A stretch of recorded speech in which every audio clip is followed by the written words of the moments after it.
Welcome to my 1 to 99 and 120 melee guide.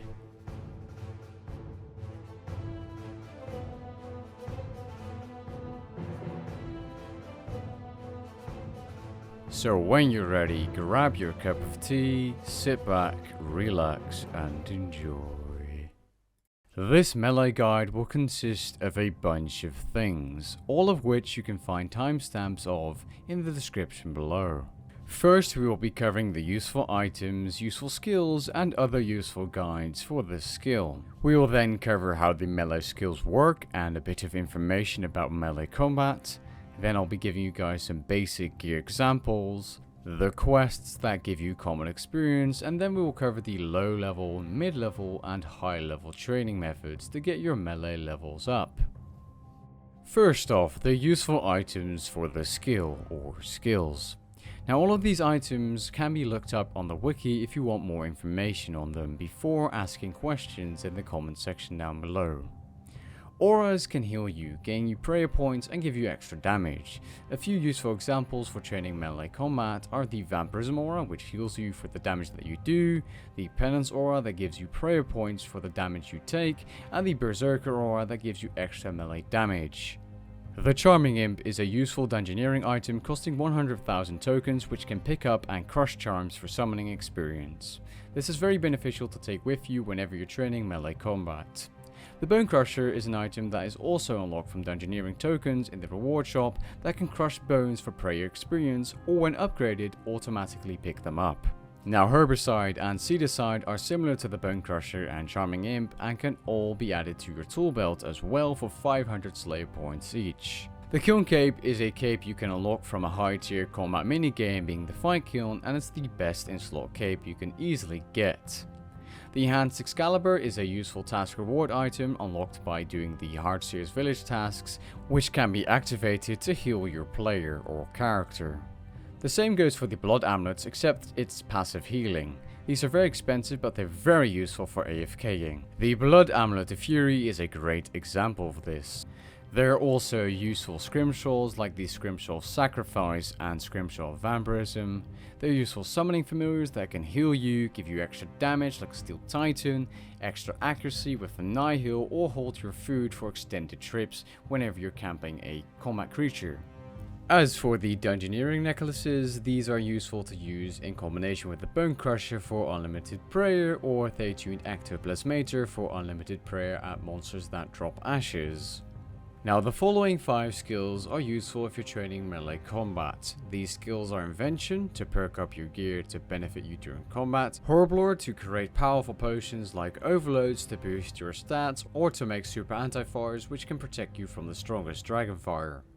Slayer is a useful skill to get access to high level monsters that have a Slayer requirement, which can give great experience and profit.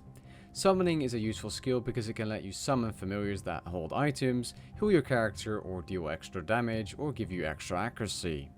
Prayer is useful for having access to the curses, which require level 92 and 95 prayer, and a quest which will benefit your account greatly. Especially the Soul Split curse, because this allows you to heal for the damage that you do. Incredibly useful. If you are interested in training any of these skills, I do have skill guides for every single skill in Runescape 3 on my channel. In fact, I have a bunch of useful guides I will link in the description below that can benefit you, especially as a mid to high level player, not per se as a beginner because there isn't much for you to do or learn per se except for the basics, but once you get into RuneScape you will want to know a lot of things, and I have a variety of useful videos for helping you with an action bar or AFK action bar, how to gear up, how much it's going to cost, all in depth and stuff like that, the top 10 best invention perks for your gear and weapons, and so on. So yeah, be sure to check the description below if you're a mid to high level player. So, what are the melee combat skills and what do they do? Well, attack gives you higher accuracy, also known as hit chance on your opponent. The higher level you have, the higher your accuracy will be on your opponent. The strength skill increases the amount of damage you can do by 2.5 points per level. Armor pieces that give strength bonus, or potions, or even prayers like the curses or any other boosting prayers can increase this by even more. Defense is exactly what you think it is. The higher your defense level, the less accuracy, also known as hit chance, opponents will have on you. Defense bonus from armor, potions and prayer can increase this even more, yet again. Now the higher your defense level is, the better tier of armor you can wear to decrease the accuracy those opponents have on you. The higher your attack level, the higher tier of weapons you can use. Now with some exceptions, this is pretty much how it works in Runescape. There are some armors that require your hit points level to be higher, and there are some weapons that require you to have a certain strength level, but like I said, those are just a few exceptions.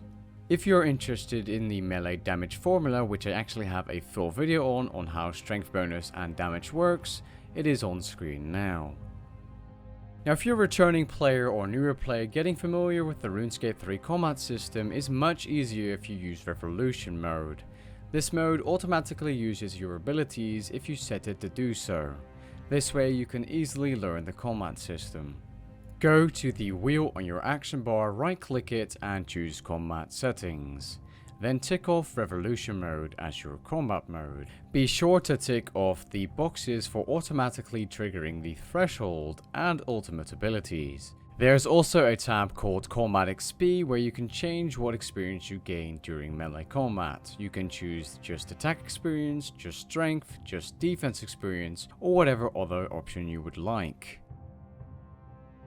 The quests that give you attack and strength experience are on screen now. However, some of these quests actually require you to already have a certain attack or strength level, and some of these quests might require other quests as well. Here are some quests I recommend you complete because you're going to be ending up completing them anyways, and they will give you a big boost in combat experience straight away with a new account. Now if you're newer or returning player, I'm sure you have no idea what you want to be using for gear. And for that, I've made some basic gear examples for you from levels 1 to 40, 40 to 50, 50 to 60, 60 to 70, and 70 till whenever you're going to be upgrading. Now I have full gearing guides which are in depth, step by step for level 70 and beyond, which I'll link in the description below. However, here are some general examples for you with the cost with them. The first example is a bronze setup, because from levels 1 to 40 you won't be needing anything better, so there's no point in upgrading in between these levels, so just stick to some bronze armor. The entire cost will be around 10k GP, and most of these items can be obtained through the low level trading methods I'm going to be showing you guys in just a minute. From level 40 on, you actually want to get an upgrade in gear, both in weapons and armor, and therefore we're going to be using a full set of adamant armor, which will cost you 60k GP, and a adamant 2H sword, because 2H is the easiest to stick to and to start out with. From levels 50 to 60 we're going to be using a full rune setup with rune armor and a rune 2H sword, and we're going to be adding a ring of wealth, which is a good ring which can give you some extra luck with drops, and an amulet of glory to the gear setup. The total cost of this build will be 130k, which you can easily make at that level.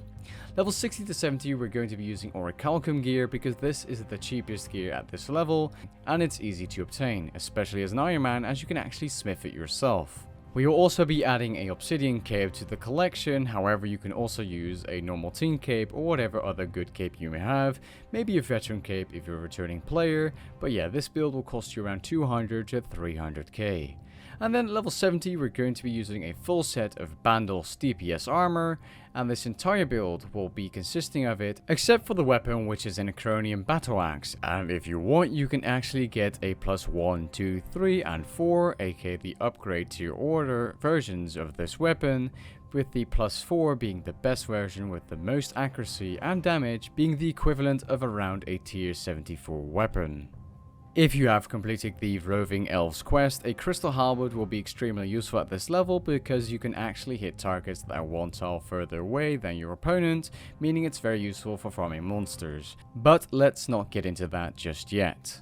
Now you don't have to make all of your armor in RuneScape 3 yourself. You can actually buy armor at the Grand Exchange, which is an easy way of trading with other players by going to the area you see on screen on the map. Here you'll have to go through a short little conversation with the Grand Exchange tutor, and voila, you have the Grand Exchange unlocked, where you can bank your items and easily buy and sell supplies, armor, weapons and much more. Welcome to an overview of the low level training methods. As you guys can see, there's an AFK, active and other section. The red boxes are for monsters that give you good combat experience but don't really make you that much money or no money. The yellow boxes are for monsters that give okay combat experience but also make you a bit of money, and the green boxes are for other things like mini games and quests. The low level training section only has one AFK method if you're using aggression potions to your advantage to AFK at the trolls. However, this is expensive and not recommended if you do not have a main account to fund this, because it's a waste of money. As for the active section, for levels 1 to 40 we have trolls, slayer training, chickens, spell wisps, and then for levels 40 to 50 moss giants or hill giants, and for other training levels 1 to 50 you can do quests or do the Shattered Worlds minigame. Now in my opinion, the best way to normally train combat levels 1 to 40 would be at the trolls in the Birthrope mine, where you can get to by teleporting to the Birthrope lodestone and going inside the cave as seen on the video. Now there's a shop at the entrance of the mine where you can get yourself a few weapons, aka starter weapons, if needed. What I recommend you do is kill the trolls in the room, and before they respawn, because they respawn quite slowly, keep going around the other rooms with a full spawn of trolls inside to get the maximum experience rate per hour you can get, which is around 25 to 30k experience per hour. Alternatively, you can also kill some chickens for around the same experience rate, and you can pick up the eggs and feathers to sell on the Grand Exchange for some money. There's a bank nearby, since this is in Lumbridge. You can also kill goblins if you really want to, but there's no incentive to do so, and they are slower experience per hour than both the chickens and trolls. Now, like mentioned at the overview, Slayer is a great way to start your combat training. To start Slayer, it's really simple. Go to the Taverley lodestone, which is just south of Birthrope, then walk towards the Slayer Master as seen on video, and right click him and choose a task to get started. If you want more information about Slayer, check out my full Slayer guide. But what it comes down to is you getting a task, killing a bunch of monsters, returning, and repeating the process. If you're an Iron Man player or you just want a cool way of getting experience, then Shattered Worlds is the way to train from levels 1 to 40 and even 50 for you, as this is a minigame where you can get gear and food out of the minigame, so you don't need to have anything. Just go towards the blue portal and tick off the boxes that say equip me and feed me, and just go ahead and kill the monsters once you spawn inside. Basically what it is waves of monsters, and each time you've killed 75% of the monsters in a world, you want to go through the next portal to keep on continuing. This is also a safe death minigame for hardcore Iron Man. Now as you keep on going higher, the worlds and monsters will become harder and you might get a lot of debuffs, but it comes down to good experience and quite some good fun as well. So if this is a way you want to train, go ahead and give it a go. If you're interested in more information about Shattered Worlds, I actually have a full guide for you guys to check out, which I'll leave in the description below, because this minigame has quite some information to it if you want to understand everything. Now if anyone watching is wondering why they cannot access this minigame, that's because it's a members guide and you're probably a free-to-play player. If you're interested in a free-to-play 1 to 99 melee guide, I also have one in my channel, linked in the description below. Now like I said before, spell wisps are an option if you want to do them and make a little bit of money. However, the drops that do make you money, which are impious ashes, have dropped in price. So I don't know if this is going to be a viable method in the future, but I do know that the trolls and Shattered Worlds are probably your best option levels 1 to 40. Or you can do these quests I recommended earlier for easy combat gains. Now let's move on to the level 40 and 50 section, the last section of the low level part of this guide. I recommend you kill moss giants, not only because they're easy, but because they're good experience as well. All you'll need is some food and your adamant gear. Now the best place to kill moss giants is in the Varrock sewers. Be sure to bring some food along like said earlier. These moss giants are around 60k experience per hour, and at level 50, once you upgrade your gear a bit to rune, they're easily 80k experience per hour. Now at the first spot of the moss giants, you have 2 spawns of 2 moss giants. If you enter the dungeon, if you have level 65 dungeoneering, you'll get access to an area with a lot more moss giants, increasing your experience per hour because you do not have to wait on the spawn times. Now if you tend to be one of those low level rich players, which most of you watching this guide probably won't be, you could buy stat boosting potions to increase your experience per hour here and the ease of killing the moss giants. But again, if you're a bit broke, you're better off spending that money on gear than on potions. We have now arrived at the mid-level training section where we have two great AFK options. However, they won't be as AFK as you think at level 50 to 70 combat stats. They'll only really get as AFK as really walking away from your keyboard at the high level section. However, they are an option if you want to semi-AFK at this level. These options are the Abyss and Hellhounds. Hellhounds at level 70 can be AFK when using a full set of Guffin's armor, which has an effect that heals you, or if you're using a Vampirism aura to help you out. Now the active session we have Slayer, which is good at all levels and now in a yellow box because it's starting to get profitable at this level. Blue Dragons are of course also profit because you can sell their bones and dragon hides for quite some money and they can be 1 mil plus per hour. And then we have Tazar creatures, which are of course in red because they are not really profitable, but they are a good experience at the mid-level section. Other options like the Shattered Worlds minigame are good, or going for your first Fire Cape, which is a very good cape if you're using melee combat gear, which requires you to complete the Fire Caves minigame and kill Jad. I have a guide on this which I'll link in the description below. I'm aware that there are other mid-level training options, but these are the best in my personal opinion and personal experiences with all my alt accounts. So the first two methods require you to have the Dusty Key unless you have Dragon Trinkets or the Agility level to use the shortcuts. To get the Dusty Key, teleport to the Taverley Lodestone. Then go inside the Taverley dungeon as seen. Go to the area with the Black Knights and then you have to kill a guard for a jail key. Then use that jail key to get inside the jail and then talk to the NPC inside. Then talk to him about going on an adventure and he will give you a Dusty Key. You can now use this key to get access to the Black Dragons, Blue Dragons, Hellhounds and much more. For the Hellhounds, go back to the entrance to use the Dusty Key, walk past the Blue Dragons and the Poisonous Spiders and then you'll be at the Hellhounds. There's multiple training spots, and if you want to know all of them and all about them, check out my full Hellhounds guide linked in the description below. Now Hellhounds can be quite annoying at the lower levels and you'll have to use food, but if you play melee and you have the right gear, you should be able to semi-AFK them. Once you level up to level 60 to 70 and you start upgrading your gear, you'll get even more experience per hour here and have an easier time each time you upgrade. Blue Dragons are one of the few options for profits during the mid-level training section. You can pick up the bones and blue dragon hides they drop and bank them each time at the Taverley Bank and return to make profit. Now I must admit blue dragons are quite tough using rune armor, but once you get to level 60 and you start using orichalcum gear you should be better off. Now blue dragons have dragon fire, so you always want to be praying magic or using a anti-fire potion to protect yourself against the dragon fire, as otherwise you'll take massive hits. If you're using the magic prayer, bring a prayer potion along to keep your prayer up. Blue Dragons should get you an experience rate of around 80 to 135k experience per hour depending on your level and gear. Now Tazar creatures located in the volcano or Tazar caves, which you can get to by going to Port Sarim, taking a boat to Karamja and then entering the area, are actually a good alternative as well. Now these do not make you much money at all, in fact they barely make you anything.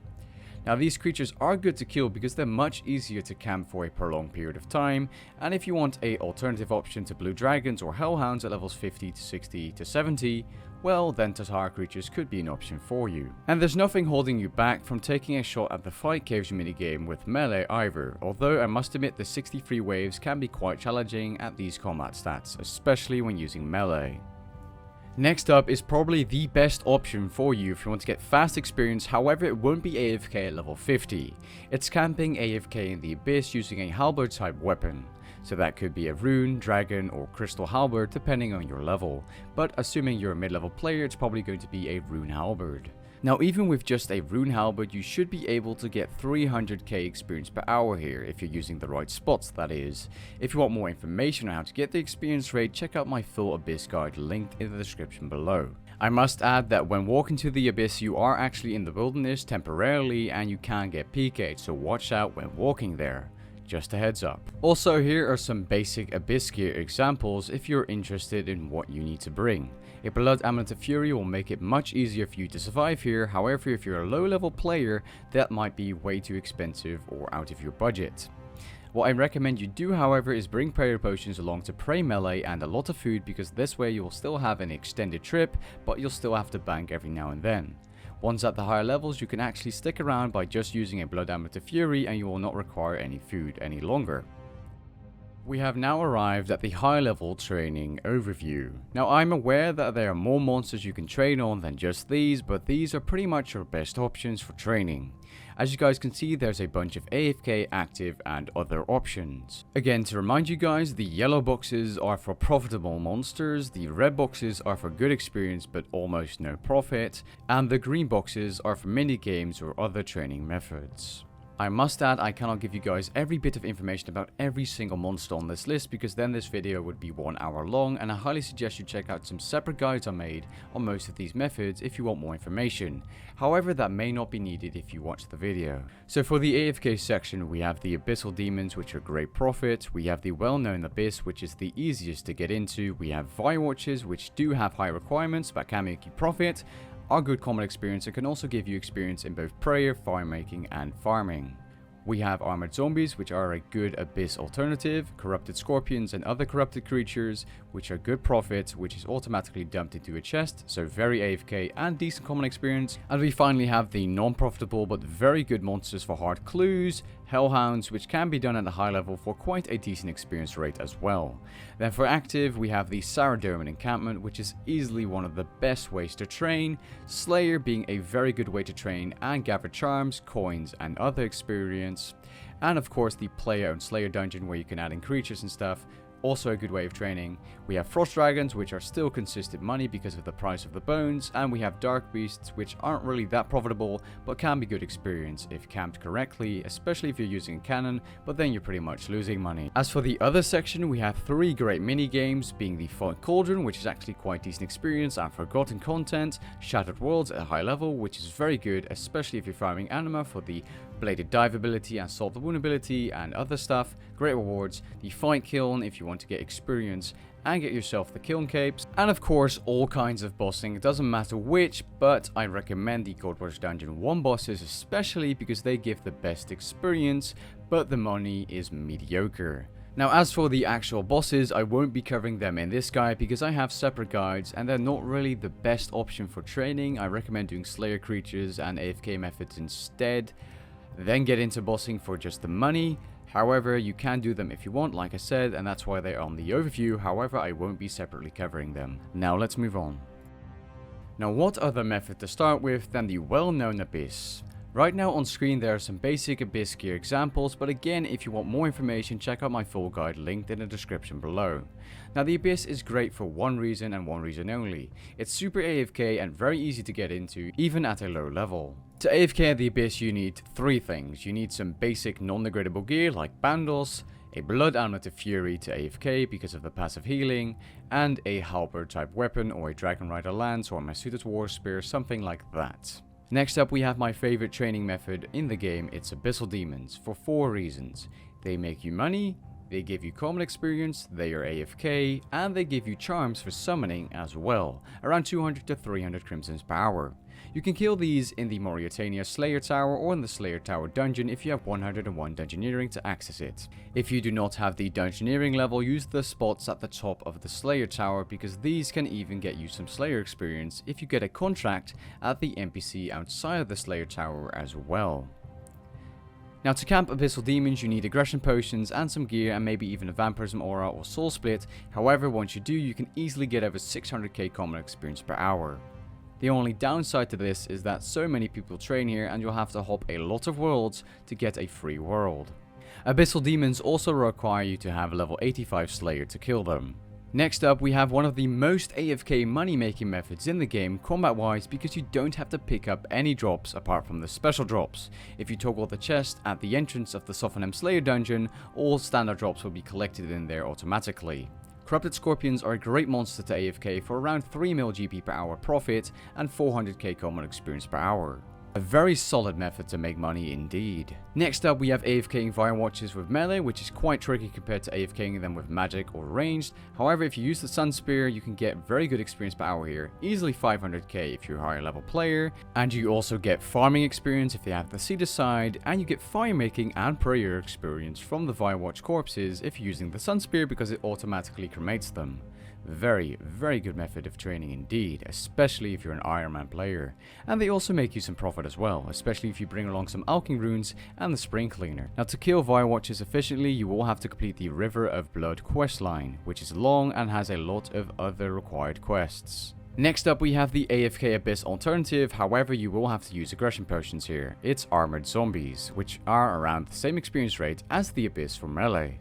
Now to access armored zombies, you will have to have completed the Defender of Varro quest. The good thing about armored zombies is you can AFK them using your curses, aka Soul Split, if you have them unlocked. Because with a Bone Crusher and Demon Horn Necklace, you will pretty much have unlimited prey here. So the only thing you really need to bring are some stat boosting potions and aggression potions for them to attack you. They do drop some noted stuff, and you can bring along your herbicide to crush some herbs and pick up the planks that are noted to make a little bit of money. They also drop some runes. Now at the higher levels you can also AFK Hellhounds for still around 300 to 500k experience per hour, especially if you're standing in the spot I am standing in and you're using a tier 75 or higher weapon. If you have a Dungeoneering Necklace and a Bone Crusher in combination of each other, you will be able to fully AFK here using Soul Split. If you don't have access to these items and you don't need hard clue scrolls, I recommend against AFKing here and doing a different AFK method instead. Next up we have a active and quite high requirement training method, being the Saradomin encampment with a Noxious Scythe, using Soul Split, maybe even a Scrimshaw Vampirism if you're struggling to survive, because it's quite tough to survive here, but if you can, the experience rate is very, very rewarding. You can easily get up to 900k plus even 1 million experience per hour here, and it's definitely one of the best ways to train melee. If you're using a Scrimshaw Sacrifice here, you can boost that experience rate by 50% and you're going to be making massive gains. Now the Saradomin encampment isn't really recommended below level 90 stats because you're going to have a tough time here, but if you want to get level 99 fast from level 90 on and you have the gear and stuff, this is a great way to do it. An active method you can do from level 70 on are Frost Dragons, which require level 85 Dungeoneering to access.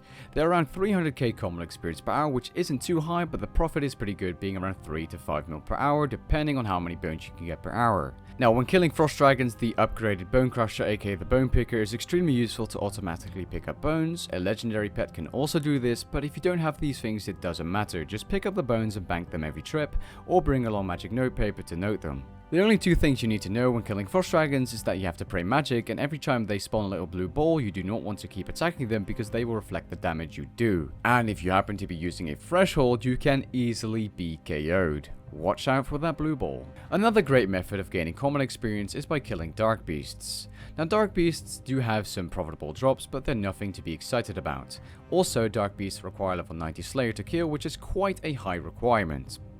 Now Dark Beasts are around 400k melee experience per hour if you're killing them like this.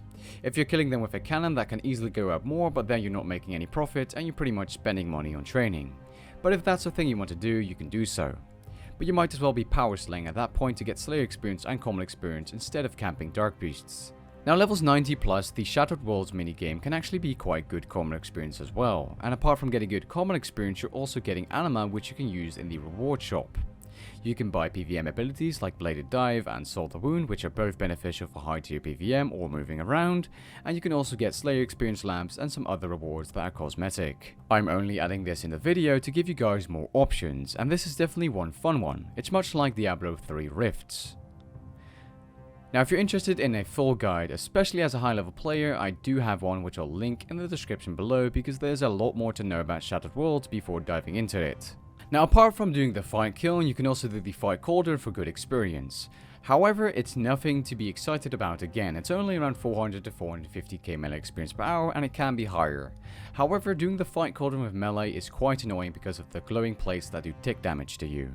But as an Iron Man player, you can actually get experience lamps, 20k each, a few or so per hour, that you can put into Herblore and Summoning and Pray if you like as well, making this a viable alternative option, especially during Double Experience Weekend because it's actually instanced. So as a normal player, you will not have any other people that are trying to crash you, and it's completely safe and you can get great experience rates. This minigame is also the only way of obtaining the Obsidian Armor, which decreases the damage monsters do to you in the Tsar Caves and minigames, so if you're going for the Fight Kiln Capes, or going for Insane Final Boss or something, the Obsidian Armor that reduces damage can be quite beneficial. And with that being said, we are nearing the end of this 1 to 99 and 120 melee guide. I just want to say I put a huge amount of effort into testing methods, training my stats, and checking out new things like the fight cauldron to make this guide. If you guys have any questions whatsoever, leave them down in the comments section below. Though I must add, I do have separate guides for most of the things mentioned in this video, so check those out if you're interested in more information about a particular training method. If you have noticed, I have mentioned Slayer at the mid and high level section, but I didn't really add any other content to this guide about Slayer. That's because Slayer is just doing tasks of Slayer creatures. Again, I do have a full Slayer guide if you want to know what to prefer and to block for your Slayer masters. And with that being said, thank you guys for watching, and I'll catch you guys in the next video. Peace.